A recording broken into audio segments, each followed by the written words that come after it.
Magandang araw sa inyong lahat at sana ay nasa mabuti kayong kalagayan dahil patindi ng patindi ang init ng panahon. Alam niyo po, kahit mabigat ang krisis natin sa enerhiya, ang trabaho ng gobyerno ay hindi maaaring doon lang tumigil.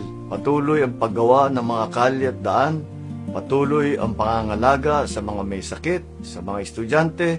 Hindi pwedeng huminto ang pagpuksa sa krimen. Hindi rin pwedeng tumigil ang pagsuporta sa ating mga atleta, sa kultura, sa sining, sa turismo. Patuloy ang trabaho sa lahat ng sangay ng gobyerno. At yan naman talaga ang dapat dahil hindi natin hahayaang maparalisa ang serbisyong binibigay ng gobyerno. Ano man ang problemang hinaharap. Kaya't hayaan niyo pong ikwento namin sa inyo, simula po sa vlog na ito, ang mga mahalagang programa ng pamahalaan na kahit sa gitna ng krisis, ay nakakapagdala ng magandang pagbabago sa buhay ng ating mga kababayan. Tignan natin ang kwento naman ng pamilyang mga matagumpay na iniahon ng ating mga programang pabahay.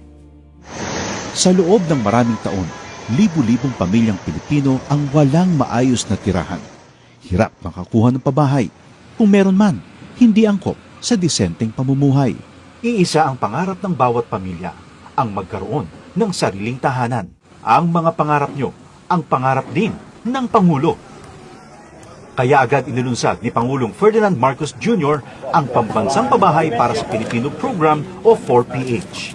Hindi lang para magtayo ng mga bahay, kundi para ibalik ang pag-asa at dignidad ng bawat pamilyang Pilipino.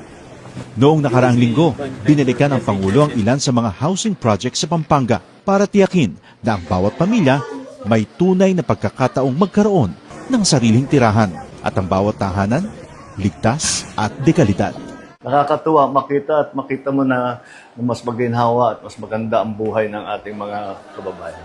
Dagdag pa ni Secretary Jose Ramon Aliling ng Department of Human Settlements and Urban Development. Ngayon, lahat po ng modalities, nandiyan po yung horizontal, house and lot. Ang dignidad ng pamilya ay, lalo na ang Pilipinong pamilya ay pag nagkaroon siya ng sarili niyang bahay. Kwento ng mga residente, dahil sa mababang interes sa pabahay, naging mas abot kaya ito para sa kanila.